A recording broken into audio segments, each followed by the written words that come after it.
Il y a plus de 10 ans, j'ai eu une idée. Vu à quel point les G1 sont populaires, et pour une bonne raison, et vu comment les techniques ont changé depuis le temps, je me disais qu'on pouvait avoir de nouvelles versions de ces vieux jouets. Ou au moins avoir à nouveau les designs originaux, comme vous pouvez les trouver en magasin, avec les articulations actuelles, sans avoir à prendre des figurines réimaginées ou proches du cartoon. Non pas que ça soit mauvais, c'est juste que c'est pas pareil. Ce que je voulais, c'était les designs identiques aux jouets d'époque, mais avec les techniques actuelles, comme si le cartoon avait voulu les représenter à la perfection. Et l'année dernière, mon rêve s'est enfin réalisé. Missing Link est une gamme japonaise qui propose des jouets G1 avec les articulations d'aujourd'hui. Pour les 40 ans de la franchise, ils ont sorti Convoy, Bumble et Cliff, pour voir les jouets qui ont fondé Transformers prendre des poses d'action jusque-là impensables. Optimus Prime G1 est une figurine qui vient de Diaclone. Dans cette gamme, il était quasiment identique à ce qu'on connaît aujourd'hui. À l'époque, il s'appelait Battle Convoy, un nom qui a été gardé au Japon pour faire de lui le personnage de Convoy. Parce qu'il ne s'agissait pas d'un personnage avant ça, Battle Convoy était un robot piloté par des humains, ce qui explique beaucoup de choses à propos de son jouet. Mais les Diaclones n'étaient pas la seule gamme que Takara a décidé de commercialiser à nouveau sous la bannière des Transformers. Les Microchange étaient une autre gamme de Takara qui s'est vue rééditée en partie en tant qu'Autobots et Decepticons, et parmi eux, on a eu les premiers mini-bots.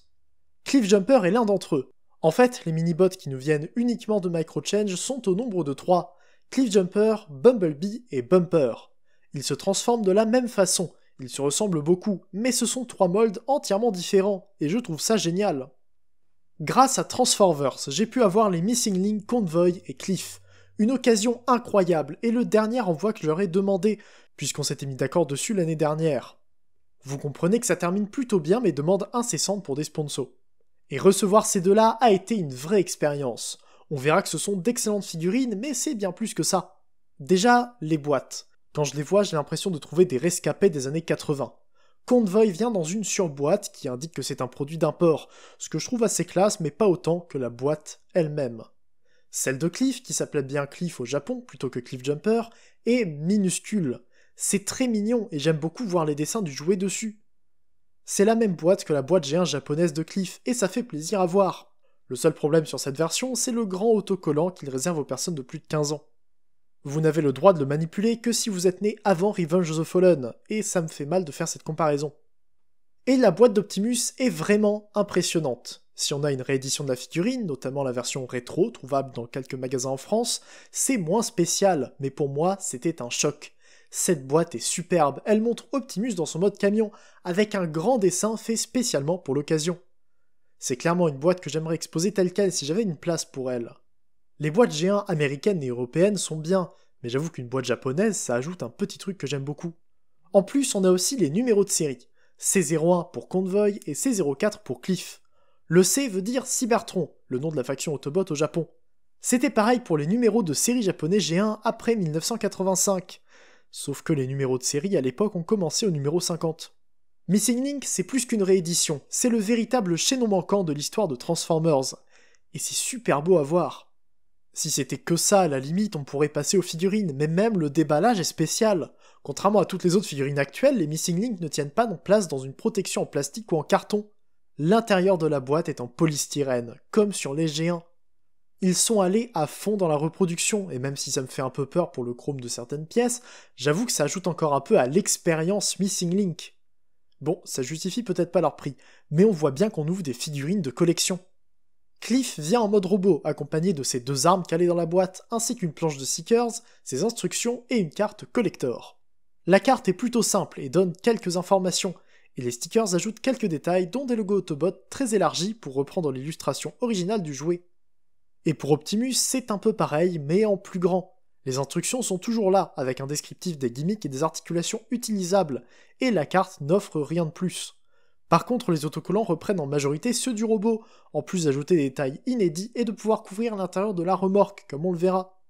Enfin, il a un petit livret qui semble expliquer le principe de Missing Link, les idées pour fabriquer la figurine et une comparaison avec la version cartoon, qui omet la remorque et change quelques détails sur une figurine identique par ailleurs. Enfin, on a le décodeur qui s'utilise à l'arrière de la boîte. Sur les jouets G1, l'arrière de la boîte présentait une biographie du personnage, son mode alternatif, ses compétences et surtout ses tech specs, un ensemble de 8 paramètres sur lesquels le personnage est noté entre 1 et 10. Mais tout le monde ne pouvait pas lire ces spécificités, il fallait avoir le décodeur inclus dans la boîte, qui permet d'isoler le seul graphe qui correspond à son positionnement. Et d'après la boîte, Optimus a plus de 8 à chaque compétence, ce qui est normal pour un héros comme lui. Mais bien sûr, tout ça n'est rien par rapport au plus gros de la boîte. Le camion, en dessous de tous ses accessoires, dont la plupart sont G1, mais quelques-uns sont exclusifs à cette version. C'est superbe à voir, et pour le protéger, on a même droit à des feuilles de plastique souples, qui sont derrière le véhicule et certaines pièces chromées. En bref, c'est un emballage premium pour une figurine exceptionnelle. Mais on va commencer par Cliff. Cliff se transforme en une petite Porsche 924 déformée. J'ai dit tout à l'heure qu'il venait de Microchange plutôt que Diaclone, mais Microchange ne comportait que des objets courants à taille réelle, donc pourquoi cette Porsche en faisait-elle partie? La réponse, c'est parce que Cliff ne se transforme pas en une vraie voiture. L'idée de ce jouet à la base, c'est qu'il se transforme en un autre jouet, une voiture dans le style des Penny Racers. S'il y a une plaque bien visible à l'arrière de la voiture, c'est parce que sur les jouets Penny Racers, il y avait aussi une plaque qui permettait de mettre une petite pièce de monnaie pour leur faire des roues arrière. En fait, Bumblebee, Cliffjumper et Bumper G1 ne se transformaient pas en coccinelle, en Porsche ou en Mazda, ils se transformaient en jouets qui représentaient ces voitures. Et je trouve l'idée géniale.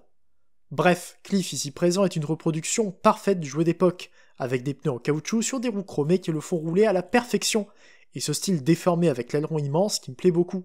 C'est juste une voiture super mignonne, qui n'a rien à voir avec des versions plus réalistes comme son homologue Earthrise. J'ai évoqué ses armes tout à l'heure, et contrairement à Bumblebee qui n'en a qu'une seule, ou même son jouet G1 qui n'en avait pas, Cliffjumper Missing Link vient avec un pistolet et un bazooka, pour référencer ces deux armes du cartoon. Mais pour rester dans le style de la gamme, les deux armes sont entièrement chromées, ce qui aurait facilement pu être le cas si le jouet d'époque avait eu des accessoires. Bien sûr, aucun rangement n'est possible ici, mais c'était pas le but. La transformation de Cliff est identique à celle du jouet G1, sauf pour une seule étape. Les bras ne s'étirent plus sur une glissière, ils utilisent deux axes pour tourner vers l'extérieur. Mis à part ça, c'est exactement comme on pouvait s'y attendre. Et en mode robot, Cliff est superbe. J'adore ce style, avec de longues jambes fines qui se terminent par un simple capot coupé en deux, et des bras super fins qui n'ont aucun volume comparé aux roues. Avec la tête qui n'est qu'un bas-relief sur la plaque chromée, on est dans l'esthétique G1 que j'adore. Mais avec les articulations, c'est encore mieux. Donc on va en parler maintenant. Tout le principe de Missing Link, c'est d'ajouter des articulations sur une figurine qui n'en a pas. Donc forcément, ils ont mis le maximum dans ce petit robot. Non seulement sa tête descend pour la transformation, mais elle tourne, en prenant la plaque avec elle. Ses bras vont vers l'avant comme sur le G1, mais ils ont rempli les épaules de plusieurs axes pour lui donner de l'amplitude vers l'extérieur, et même de quoi emmener ses épaules vers l'avant et l'arrière. Enfin, ils ont même trouvé la place de lui donner des coudes avec une rotation pour avoir la main dans le bon sens. Les jambes ont tout autant d'articulations que le reste, avec des hanches vers l'extérieur et les côtés, et une rotation en plus. Il a des genoux malgré le manque de place, et des chevilles. Mais vous entendez ça?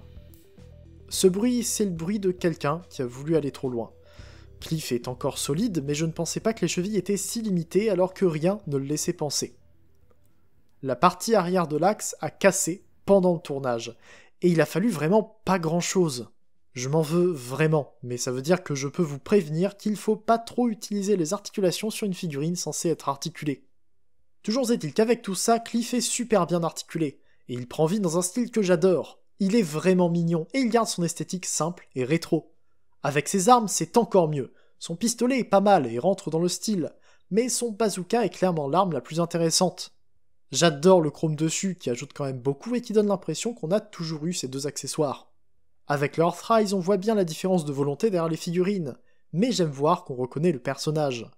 Cliffjumper n'est pas l'autobot le plus connu, mais ça me fait plaisir d'avoir deux bonnes versions de lui dans ma collection. Avant de passer à Optimus, je parle de Transformers.eu, qui m'a envoyé ces deux figurines. Si vous les connaissez pas encore, je vous conseille d'aller faire un tour sur le site, et si vous les connaissez déjà, je vous conseille d'y retourner quand même. Mais vous savez déjà ce que ça donne. Transformers.eu, c'est un site qui vous permettra de trouver tous les Transformers officiels, et tout ce dont vous avez besoin pour les compléter. Les kits DNA sont disponibles dessus, mais aussi les stickers Toyax pour habiller vos figurines. Blockies, Yolopark, FreeZero, même les figurines non transformables y sont. L'envoi est protégé, l'expédition est rapide, et le service après-vente est là pour fournir la meilleure expérience. Vous le savez, quand je veux un Transformers officiel, c'est là-bas que je le cherche. Et je vous conseille d'en faire pareil. Sur ce, on revient à la review.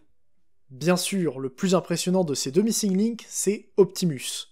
Convoy Missing Link vient avec beaucoup d'accessoires que je vais détailler avant le robot lui-même, à cause de l'assemblage à faire. Pour commencer, bien sûr, il vient avec ses armes. Son fusil a 2 poignées, l'une pour la version originale qui ne le tenait pas droit, et l'autre pour lui permettre de le prendre correctement. Il a aussi sa hache, un accessoire exclusif à cette version qui s'emboîte autour de la main. C'est pareil pour cette matrice, qui est un molde unique et creux à l'arrière, en doré chromé qui pourrait pas tenir dans l'habitacle sans le support inclus, lui aussi entièrement chromé. Généralement on laisse le support dans le torse d'Optimus, mais j'aime bien l'enlever pour le laisser le plus G1 possible. Ensuite on a la pompe à essence, qui vient en 3 parties et qui a plusieurs points d'attache un peu partout pour l'utiliser, mais son emplacement principal c'est Roller. Roller vient démonter dans la boîte. Ses roues sont sur une grappe, tout comme les missiles pour la remorque. L'assemblage est très simple et donne un petit roller gris, l'une des couleurs qu'il avait sur les différentes éditions du jouet G1. Et il n'est pas strictement identique au G1, puisque le port à l'arrière tourne pour révéler un gyrophare propre au cartoon. Maintenant que c'est fait, on peut passer au camion en lui-même. Et quel camion! Je l'ai dit sur mes autres reviews d'Optimus importants, comme les Masterpiece, mais c'est un camion que j'adore. Et cette fois-ci, ce qui le rend particulier pour moi, c'est que mes Optimus G1 n'ont jamais été en aussi bon état, ce qui explique pourquoi je le comparais avec un Optimus à un seul bras, par exemple. Mais même si j'en avais déjà eu un dans cet état, voir encore une fois ce camion emblématique, ça fait quelque chose. Il est pas si grand, mais la remorque ajoute beaucoup de volume. J'adore les lignes bleues et blanches sur le côté, et je suis content que ça ne soit pas des autocollants. En fait, niveau autocollant, on verra qu'on n'a rien à ajouter, ce qui est vraiment bien. Pour reproduire parfaitement le jouet G1 dans ce mode, on a bien sûr tout le chrome habituel, de la grille au pot d'échappement, long sur cette version, ainsi que les phares, les réservoirs et toutes les jantes. Tous les détails sont là, avec le rub sign sur le toit et les logos sur les côtés. Même les pneus sont en caoutchouc, avec la même marque que les jouets G1. Voir cet Optimus dans ce mode, je trouve que c'est plus impressionnant que la taille du camion le laisse penser. C'est pas le véhicule le plus réaliste, il a pas les détails les plus fins ou les plus nombreux, mais c'est le jouet d'Optimus Prime G1, un monument de la franchise qui a marqué plusieurs générations de fans. Pour quelqu'un comme moi qui voulait cette figurine complète depuis si longtemps, ça me fait quelque chose de le voir comme ça. Bien sûr, Cliffjumper loge dans la remorque. Les portes s'ouvrent en basculant vers l'arrière, ce qui inspirera la rampe des Optimus moins proche du jouet. Et mettre les deux côte à côte, même si c'est pas Optimus et Bumblebee, ça fait quand même bien plaisir. Une fois la remorque d'Optimus mise de côté, je peux montrer les feux arrière qui sont peints. Oui, plutôt qu'avoir des autocollants, les détails sont entièrement peints, sur le modèle exact de l'original. Je trouve l'idée exceptionnelle, en plus d'ajouter de superbes détails moulés qui donnent du relief à la figurine. Quand on le compare avec un Optimus G1, même en très mauvais état, on se rend compte de la seule différence de mold visible dans ce mode. Les phares sont plus petits, et n'ont aucun trou au milieu. C'est à cause des mains, qui ne sont plus des pièces séparées, mais qui sont bien incluses dans la transformation. Avant d'y passer, je parle de la remorque. Une fois les pieds sortis pour la poser toute seule, on peut l'ouvrir pour révéler l'intérieur, dont le drone. Les détails colorés sont bien des autocollants, mais ils ont été appliqués en usine pour faciliter la prise en main. Je préfère que ça soit fait comme ça. J'adore tous ces détails colorés qui n'ont aucun sens, c'est parfait pour un jouet d'époque. Plus haut sur la remorque, on a 2 emplacements pour pilote diaclone. J'ai dit qu'Optimus était un diaclone à la base, et ça se voit au siège dans son habitacle, mais aussi aux 3 sièges dans la remorque, un de chaque côté et un sous la vitre du drone. D'ailleurs, j'apprends avec ce jouet que le radar tourne avec une molette derrière le drone, et les missiles sont très faciles à tirer et à perdre. Donc faites attention avec ça. Avec le bras qui se déploie et la place qu'on a dans la remorque, on a pas mal de possibilités pour jouer avec, et j'ai même pas parlé des options du mode alternatif. Le drone peut être mis à l'avant ou sur le haut pour donner des armes au camion. Je trouve que ça ajoute beaucoup, même si c'est pas les configurations qu'on connaît le mieux. Et il est enfin temps de passer à la transformation. Elle a quelques différences qui méritent d'y passer un peu de temps. Déjà, il faut commencer par les bras plutôt que les jambes. Je trouve que sortir les mains n'est pas toujours le plus facile, il n'y a pas beaucoup de place pour arriver à tirer les avant-bras.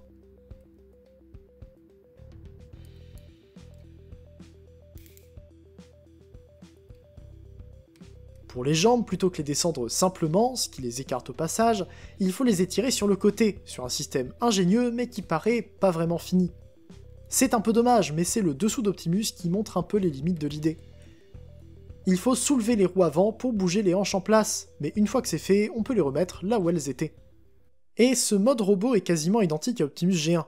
Encore une fois, la seule différence qu'on peut voir, c'est les mains, et le fait que tous les autocollants soient maintenant des détails moulés et peints. Tant que je suis dessus, l'avant-bras droit a un trait doré qui n'est pas sur le gauche, parce que les autocollants originaux n'étaient pas symétriques. Je trouve que les différences se voient plus sur les genoux. Et j'adore voir un nouveau Optimus aussi beau et aussi propre. Je l'ai déjà dit pour Cliff, mais c'est une esthétique que je trouve superbe. C'est carré, c'est simple, et pourtant ça a un charme immense. Et c'est sans parler de l'idée de faire ce design qui relève du génie. On s'en rend plus trop compte avec l'habitude, mais les vitres sur le torse, la calandre sur l'abdomen, l'arrière qui forme les jambes, et les bras qui prennent une partie de la cabine pour améliorer les proportions du corps, je trouve ça génial. Encore une fois, je montre les articulations, parce qu'il y a de quoi montrer. La tête tourne, mais ne monte pas sans utiliser la plaque qui la tient, ce que je trouve étrange. Mais rajouter un axe aurait été trop visible, ce qui n'était pas le but. Les bras tournent comme il faut, mais les épaules ont 2 axes pour aller vers l'extérieur. Le placement de ces axes est très bon, et avec le mouvement vers l'arrière et la transformation, ça donne une amplitude vraiment très bonne. Aucun problème pour aller vers le haut et l'extérieur, ni pour utiliser son arme. Optimus peut emmener ses bras dans toutes les directions.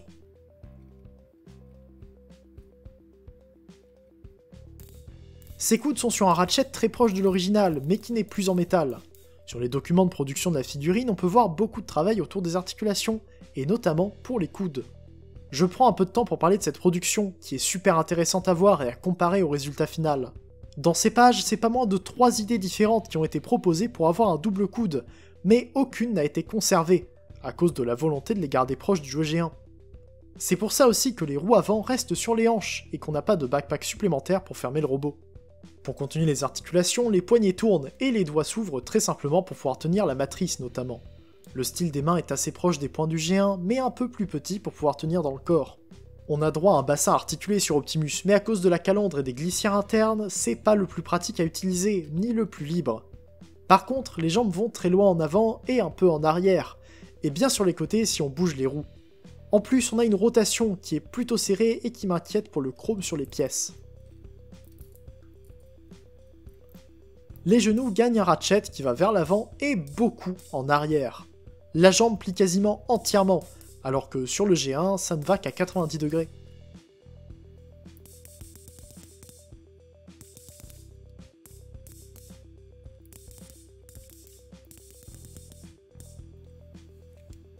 C'est une super idée, tout comme on a sur les pieds qui s'inclinent très bien et vont vers le bas.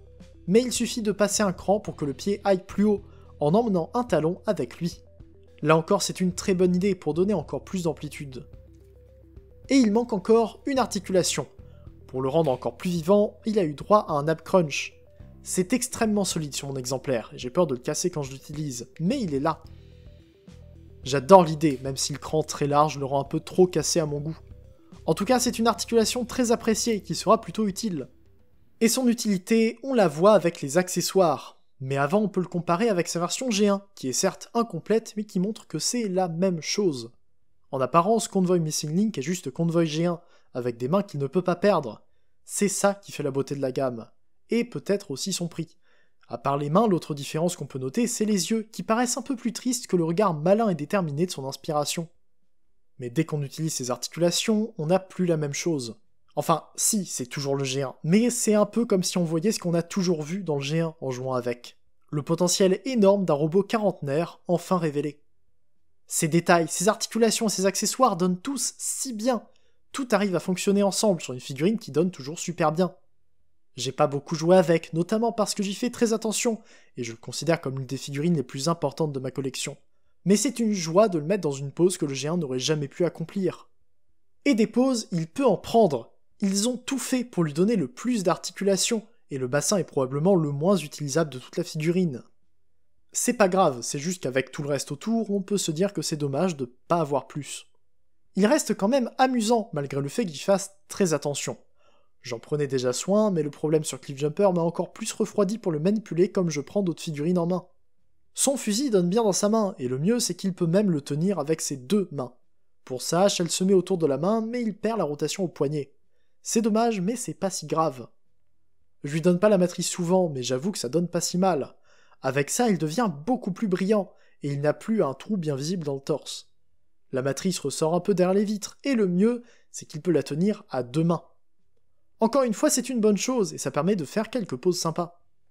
Il n'y a plus qu'à le mettre avec sa remorque et avec Cliff, et je trouve qu'ils donnent si bien ensemble.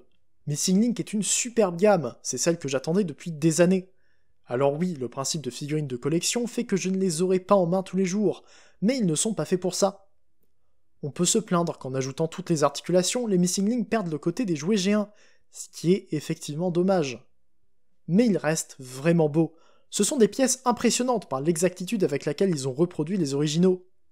Cliff est très mignon, avec des proportions qui sont loin de ce qu'on connaît maintenant, mais qui le rendent abordable, surtout avec son bazooka. Et pour Convoy, c'est juste une figurine de légende qui se trouve être refaite pour la première fois avec toutes ses articulations. Et en 40 ans d'histoire mythique, je trouve ça incroyable que ça n'ait pas été fait avant. Si vous voulez les Missing Link ou même les prochaines sorties qui ont l'air tout aussi géniales, je vous recommande d'aller voir chez Transforverse. Je les remercie encore une fois pour m'avoir envoyé cet énorme colis, et j'espère que la review vous aura donné envie d'avoir l'un d'eux. Comme d'habitude, je vous invite à vous abonner pour ne pas louper mes prochaines reviews, et j'attends vos retours en commentaire. On se retrouve bientôt pour une prochaine vidéo, c'était Aiden, fin au jour, et salut.